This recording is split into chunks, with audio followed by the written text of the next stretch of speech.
Much. Muchas gracias. So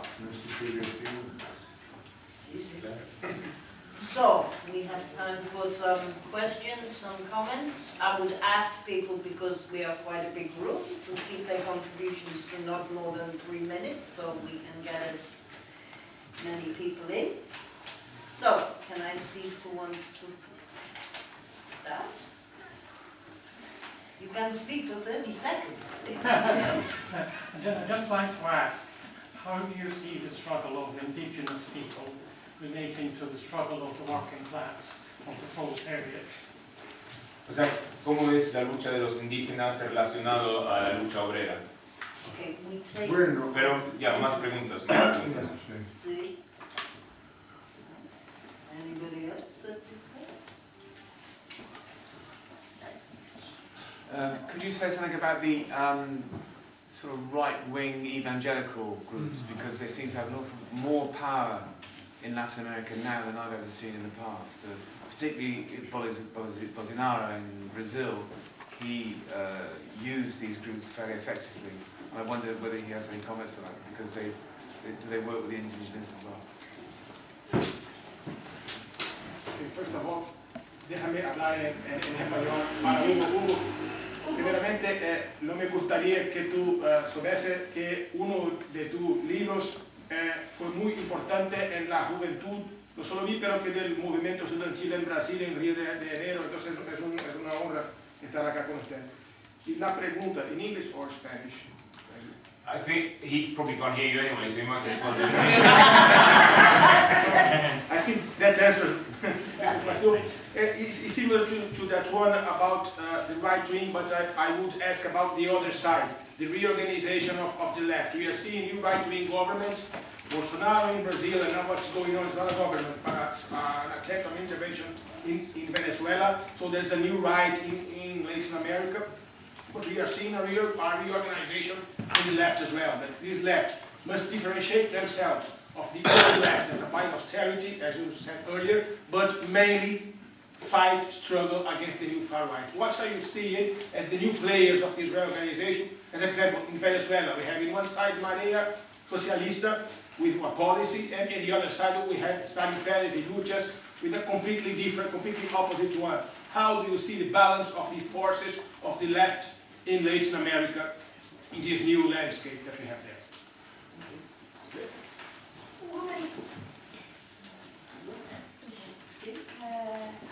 I would like to ask, how would you implement the indigenous way, to govern in the cities, in the big cities, as London, for example? I would like to ask to Hugo, because he deals with people, peasants affected by the extractive miners company. So, and if you could explain as the latest way of capitalism of this neoliberal economy. So, what has been his experience? Because I know he has been in Catamarca, in other places, especially with the Conga project.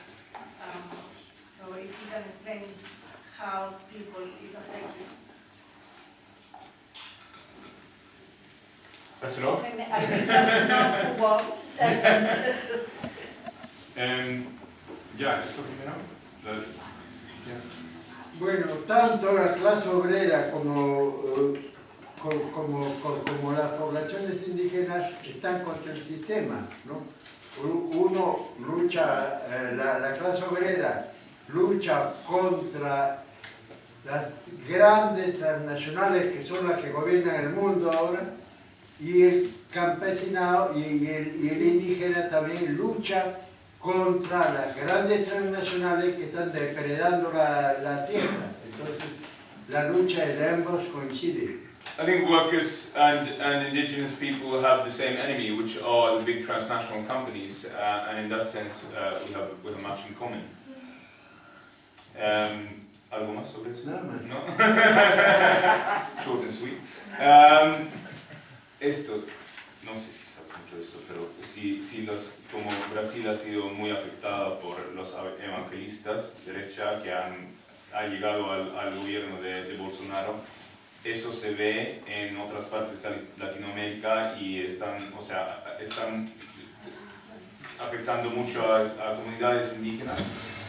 Bueno, nosotros estamos en contra de que al indígena se le planteen cosas que no son propias de su lucha, ya sean evangelistas o de cualquier religión, pero que los tratan de apartar de la gente común y que les dicen que ellos no tienen nada que ver con los que no son evangelistas, entonces estamos contra ese divisionismo.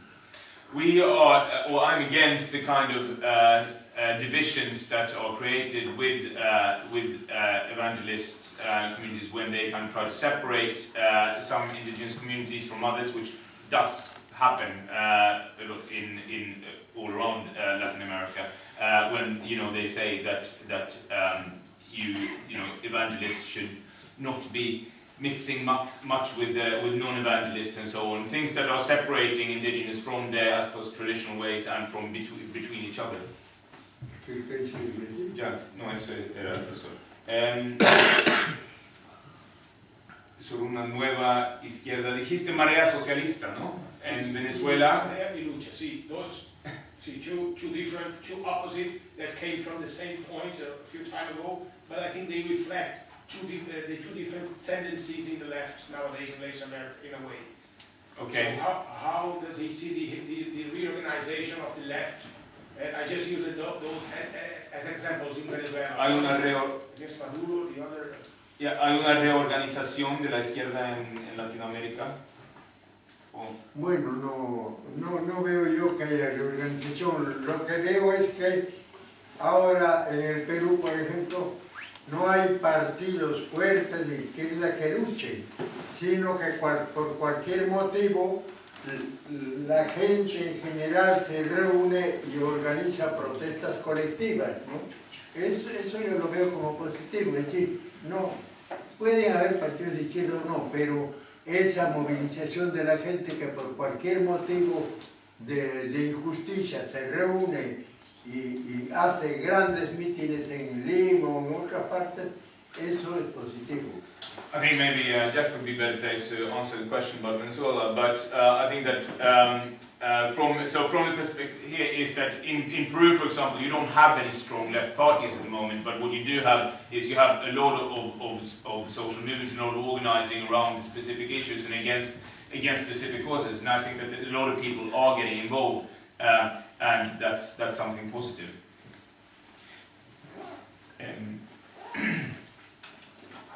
¿Se puede implementar esta democracia indígena? Que si se puede implementar gobiernos indígenas en las ciudades. O sea, bueno, en las ciudades no, pero usar los mismos métodos, los métodos democráticos que usan los indígenas, usar eso en las organizaciones que hay en las ciudades. So I think that some of these practices can be used in assemblies and so on, can be used in cities, but obviously it wouldn't be exactly the same as an indigenous. Donde sea la colectividad la que mande y no el individuo. But you can have systems where it's the collectivity that governs rather than the individual. ¿Algo más? Sí, sí. Bueno, últimamente cuando estaba en el Perú yo luchaba contra la mina Conga de Cajamarca, porque es minería a cielo abierto. Explotan 4 toneladas de roca y mezclan con agua con cianuro. Esa agua con cianuro ya no sirve ni para beber, ni para la agricultura, ni para la ganadería. Para sacar 1 gramo de oro usan vuelan 4 toneladas de roca y mezclan con agua de cianuro. Entonces yo estaba luchando contra eso en la mina Conga en Cajamarca. Pero ahora hay el corredor minero que atraviesa 3 departamentos del sur. Entonces eso va a ser terrible. Apurímac, Arequipa y Cusco. So I have in recent years been involved in the struggle against the mine in the Conga in Peru, which is an open-air mine, which has become very, very common. When they, rather than building tunnels in the mountain, they just peel the mountain off. and you know, they blow up huge amounts of the mountain just to get very small amounts of gold or whatever minerals they're after. And they mix it with cyanide to get out the gold, and which pollutes the water, which means that that water is no good for drinking, no good for agriculture, no good for cattle or anything. Now what's happening is much worse than just a conga mine, but there's a whole sort of corridor of mines going through 3 regions in the south of Peru. And yeah, so I mean, these are a lot of ongoing struggles, are mining, anti-mining struggles. Yes. Julie? Yeah, I was gonna say, and I was also gonna say, if people want to find out more about things like the conga mine, they should read Lucha Indigena, which is available online, so you can follow what he is writing week in, week out about these things. Jeff, do you want to? I'll just be very brief, so that because I'm sure there are more questions. Yeah. So to respond to the question on Venezuela about Luchas and Maria Socialista. First of all, for people who have no idea what these things are, Maria Socialista was a far-left Trotskyist organization in Venezuela, which split into Luchas and Maria Socialista. So the details of that are probably not that interesting to everyone, but what they represent is a serious question, I think, much beyond the internal disputes.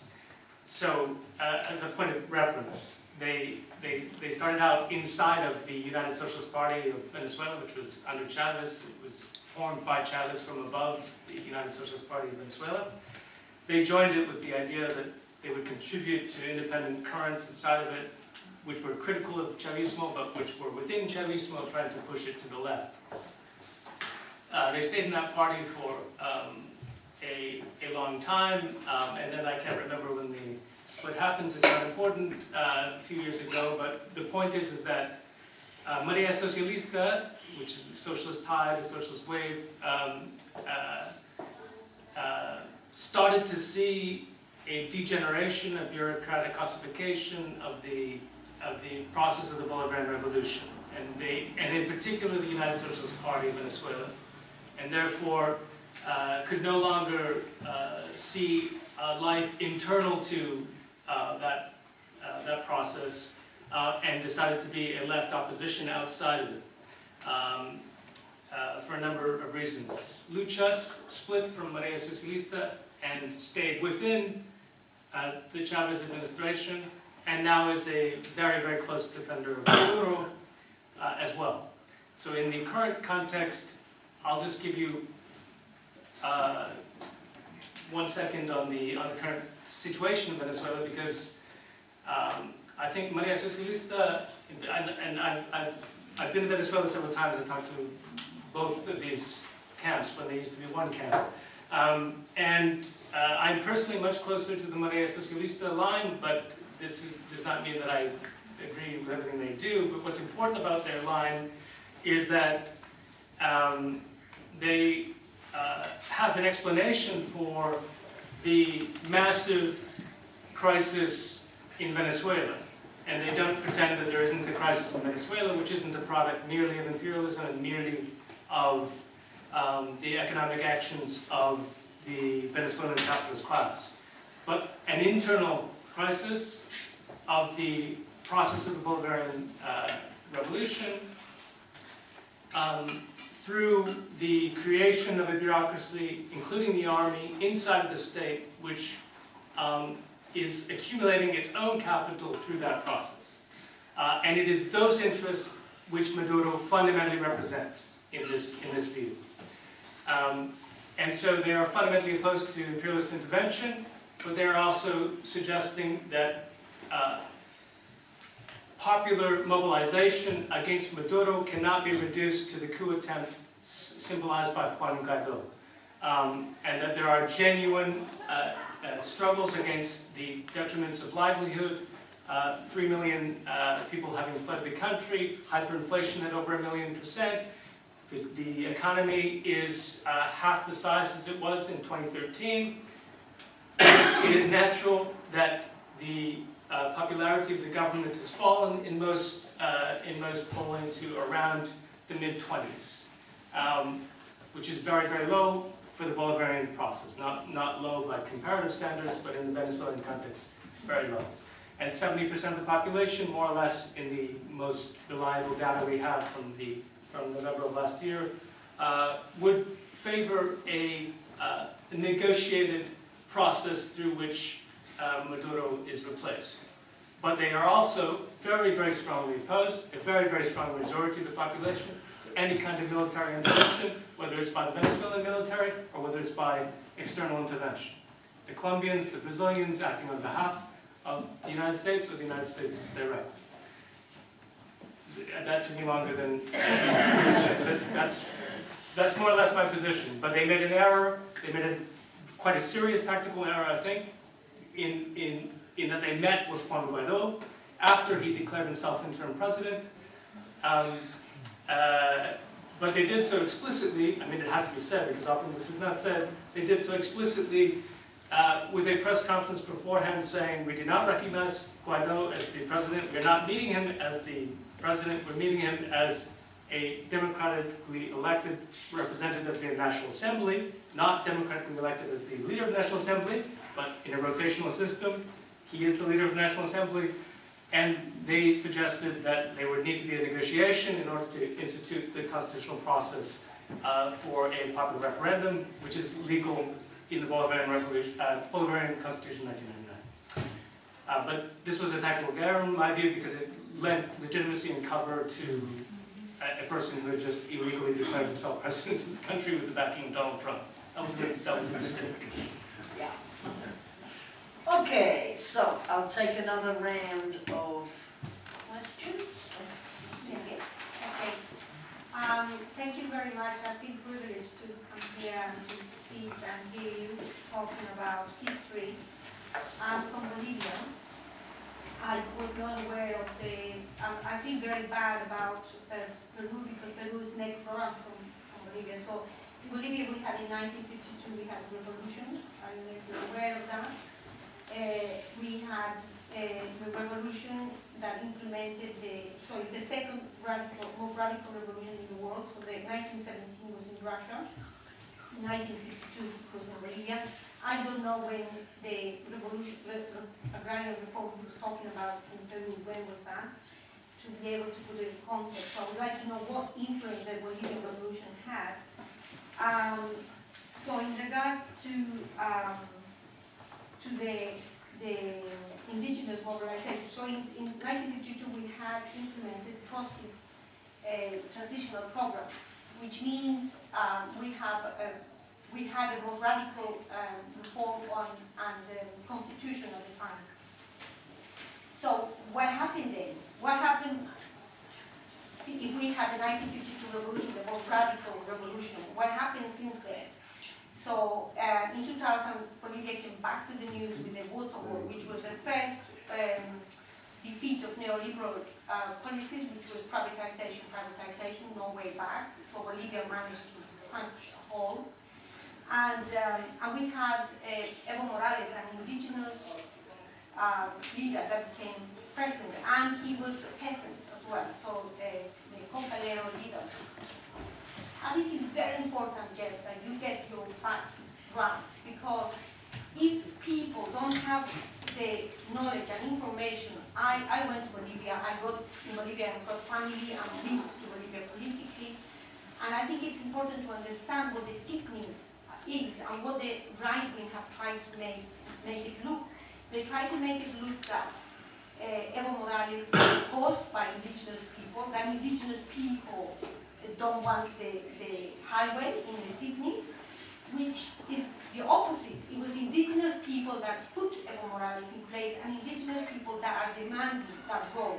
Because indigenous people in Bolivia do not want any more vaccines or nurses to go in for 1 day or two. They want hospitals because people are dying. Because of climate change, when you go inside Tifnis, you get up in the morning and actually all the birds have got, they fall frozen. So you will imagine that the rainforest is hot and warm and so on, but it's not like that all the time. And they are 3-month floods that they have to sustain, and the suffering of the people came. They made a delegation and they went to see the parliament, our president, which is a peasant, is an indigenous person, and he listens to people. So this campaign, this confrontation with the indigenous people, who was it financed by? The Mormons. So you have the Mormons in Bolivia, you have all these evangelists that brought tents, 4x4s. When did we marched for days and days, and we never had any of that type of luxury. Now we have cameras, we have the CNN, we have all these coming to see, look how the indigenous president treats the indigenous, to try to show and undermine an indigenous president. So it is very important to get it clear that in Bolivia, we have decided to have Evo Morales. And now in regards to that, Hugo says, that he doesn't agree with re-electing. Well, I disagree with that, because I am the granddaughter of a revolution. In 1952, we had a revolution, as I said, and that revolution was derailed.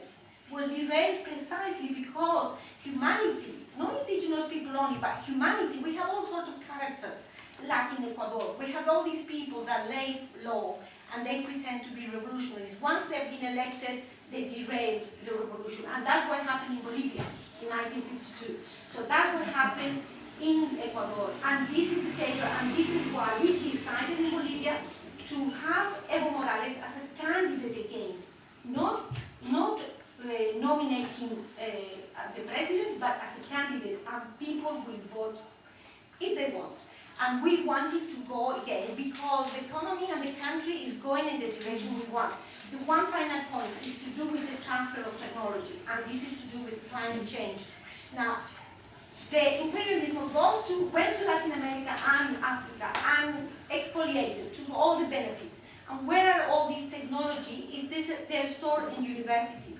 So whatever Morales have done, when we went to Copenhagen and all that, we talked, he sent delegations of trade unionists in the conference, and their negotiators, what they asked was transfer of technology. Okay, you benefited from us, you took our own wealth, now give us technology. They don't want to give us. We have now a satellite, that was the first satellite we have. We have, Evo Morales was the first government that had installed electricity. We have panels, we have oil, solar and wind power. We are for the first time developing our country for the needs of the people. This is a country to be proud of. And this is important for us to support Bolivia and Venezuela. And it's important that you get your fact right. I think Maduro is the best president Venezuela has had. Imagine, look what has come at the weekend. I'm sorry, you need to... Okay, that's it. That's all. Thank you. Okay. Two short questions. To what extent do indigenous movements and the Zapatista movement facilitate changes in relation to gender? And then second question. When you grew up, Mr. Blanco, did you ever read Maria Tegui or any of the older? Did you ever, sorry? Mariette. Mariette, Or, yeah. was it Manuel Prada, an older writer from the 1900s? Thank you. Okay, so I'm seeing if there is anybody who hasn't spoken. This will be the last round, so if anybody wants to ask, they need to do it now. Okay. I just wanted to ask one question, trying to be as short as possible, related to an influx of tourists to indigenous lands and lots of commodification of the indigenous herbs like ayahuasca, San Pedro, and that sort of things. So what does Hugo thinks about the commodification of those indigenous products, which really benefits to economically, related to economic sustainability to the local population. However, the things it raises the prices of those products which are really important for the indigenous population, because they are very popular now everywhere we go. And on another side, is there any kind of a convergence between those guys who are coming for getting the local knowledge, understanding a bit more about Andean culture, and basically commodifying the culture, indigenous culture, in such a way? So what does Hugo think about those kinds of issues? Yeah. So, thank you. Well, I'm just really worried about Venezuela. I don't know how helps. Which country in Latin America supports Venezuela at the moment? And inside Venezuela, there is keeping countries safe, or this, at least Chavez, Maduro, can stay still in the government, and opposition's position anyway. What it is, yes. I try to cut short. Yeah, I was trying to think of how to phrase this question. I just wanted to know more about like indigenous solidarity around the world, particularly in the Americas. I think I have more detail, but just anything, any like assemblies or anything that knows about that I might not. Yeah, for Jeff, I think from the point of view from a Marxist, which I consider my Marxist Leninist Mariategist, I could always say, well, in Venezuela or any country, didn't apply those ideas, so it's not applying to, from Russia, and then it was a disgregation of the ideas, idealisms. But obviously, Venezuela didn't. There is not a program as we theorize it. And I also don't know if it could be possible now to apply what Marx or Lenin or Mariátegui dreamed. So, but one thing as a left-wing people, if there is in this group, I believe there is that we have to be clear that Juan Guaidó is the first president, as he said himself, called himself, that is asking the invasion from imperialist country, United States. So we have to be clear that maybe in Venezuela there is no Marxist or left program according to how everybody says, but it's not possible to accept an invasion and control from United States or any imperialist country that only they wanted the oil and all the resources. That's it. If he can be clear on that. He was, but I'm sure he can be clearer. Okay, I have one final question, something that Hugo didn't talk about, which is really beautifully described in We the Indians, and that's the whole criminalization of cocoa, and the way that feeds into the drug trade. It seems to me it's a very important part of what's happened to Andean culture and profiting from it in an even more extreme way than somebody else mentioned. Should we go? Yeah. Maybe Jeff, you want to go first, and then you go finish. Okay, sure. No, I was being tactical. Okay, I'll be very brief. On the question of the comment on Bolivia, you speak up a bit. I can, yeah. On the question of Bolivia, or the comment on Bolivia, I'm not sure it's really. I mean, there are some factual disagreements, but I'm not sure it can be reduced to a factual disagreement. It's a political disagreement. We disagree politically. There are some factual disagreements as well. For example, you mentioned that we selected Evo Morales as the candidate for re-election in the next, for the next candidate of the MAS in presidential elections. But it's important, I think, if we're going to think about facts, to note that in February 2016 there was a referendum on that question which he lost. And then the party decided that he would run again. So it's true that inside the party they decided, but they first put it to a general referendum, which they lost, and then decided to discard the referendum, which we can talk about, but that's the fact. So we can politically disagree, or what have you. But I should say, just to start, because it's true, I'm not Bolivian, but I also don't come at it casually, nor do my comments come casually, in the sense of, I take very seriously, obviously I make factual errors, but I've been at this very serious study of Latin America for the last 17 years, with every year spent in different countries of Latin America, and I take very seriously the issue of socialist internationalism, and not some sort of speaking from abroad with no sense of any commitment to what's going on. So I think it matters that indigenous people in Bolivia are divided. They're not a single entity. And so you can't say, no one can say, what the indigenous people of Bolivia think, because there are very serious class-differentiated struggles around them. And we could say what Tiffany's represented. I very much disagree with you, but I don't have time to develop that. On Venezuela, just to be brief on this and to be absolutely clear, the first thing I said intentionally was that there should be no intervention under any circumstances by any imperial government, that this should be the first obligation, particularly for those of us situated in imperial states.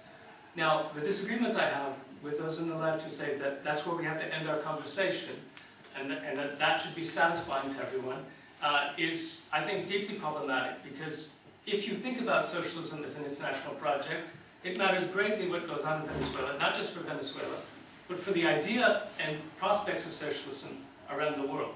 So it doesn't mean sort of pontificating without knowing anything about Venezuela, but doing the effort to try to understand what's going on, which I've tried to do, and to figure out which social forces in Venezuela most represent the possibilities of a socialism from below of a democratic kind. And in that perspective, I think an alignment with Maduro, uncritically, is not only unnecessary, but wrong. That doesn't mean that I think Guaido should be president. I obviously do not think that. But these are not impossible to have at the same time, these views.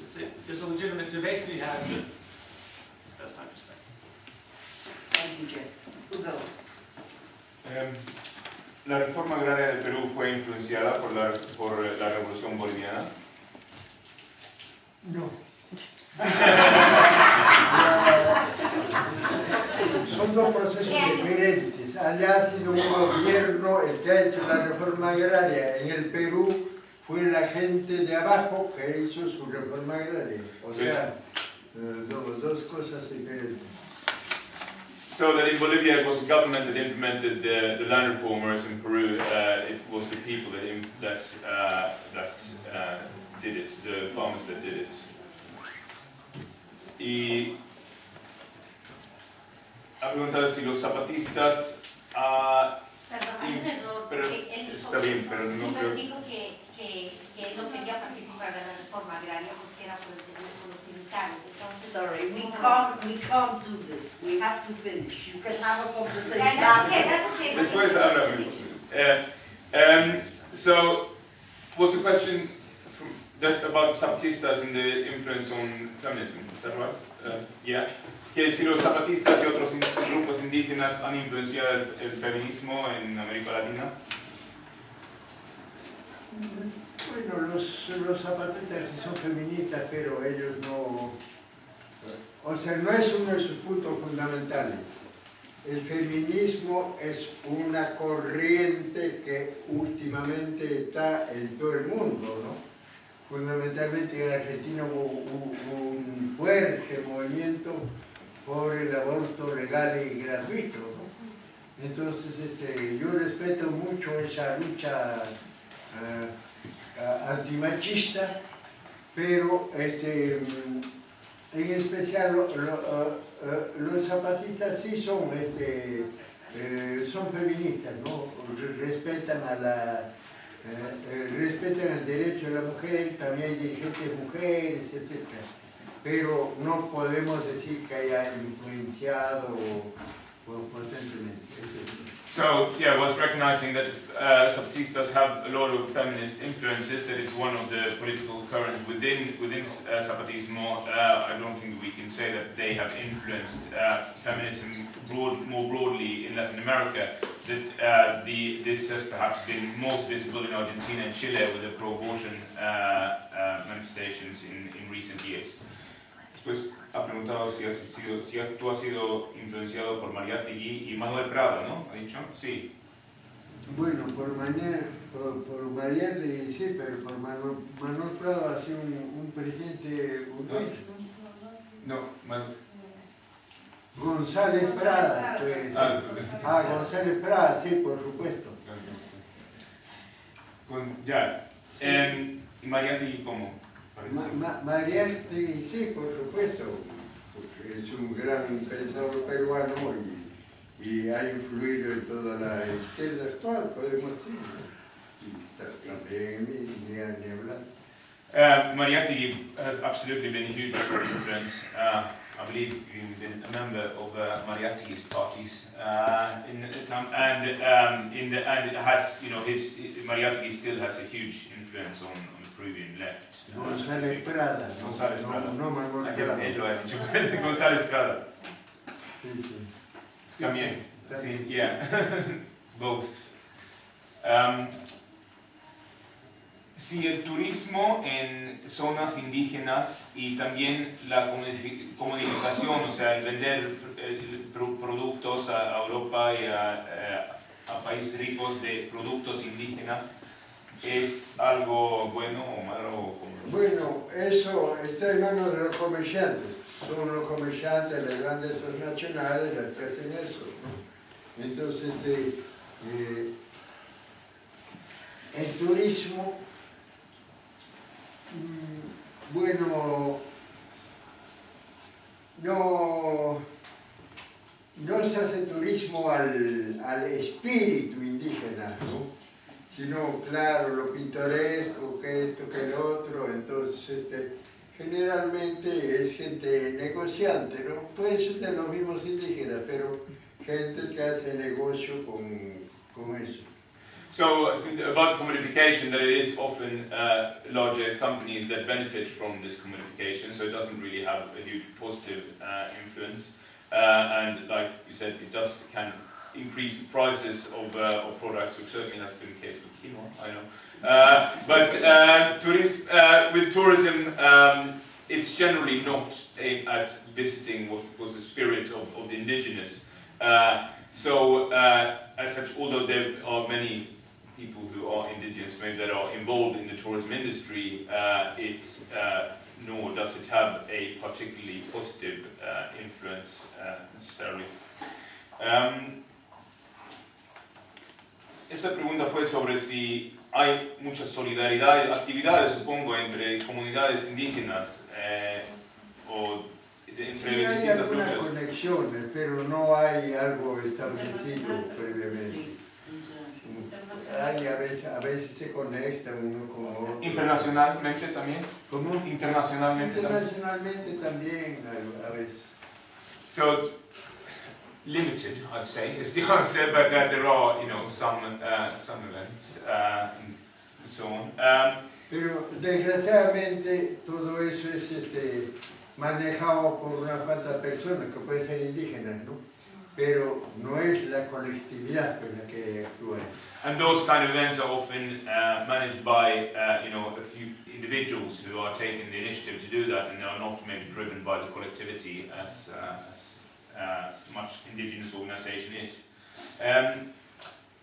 Luego, sobre la criminalización de la hoja de coca y la relación al narcotráfico. Bueno, tienen razón en prohibir el narcotráfico, pero el narcotráfico es una cosa y la hoja de coca es otra. La hoja de coca es nuestra hoja, digamos, que para cualquier ceremonia, para cualquier cosa se hace el cocaquito, se ponen 3 hojitas ahí y es símbolo de lo indígena. Entonces es malo prohibir el cultivo de la hoja de coca. Está bien que se prohíba el narcotráfico, pero no el cultivo de la hoja de coca, es una hoja divina en nuestra cultura. We are, I mean, I'm not against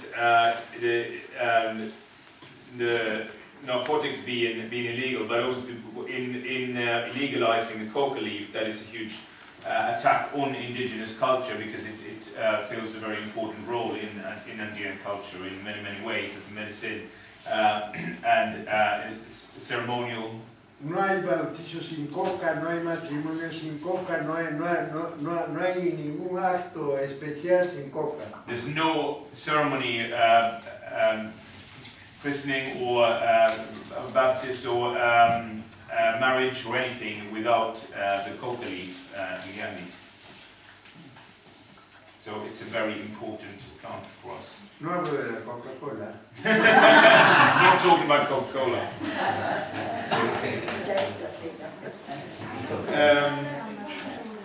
I think that's all. Yeah.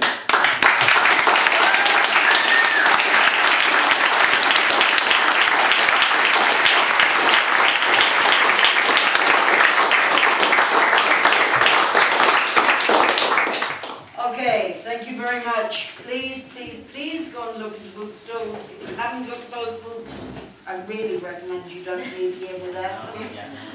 Some of us will be going to the pub down the road, the name of which I can never remember. The Lord John Russell. That's why I can't remember it. It's such a vile bloody name. He should planned an anti-imperialist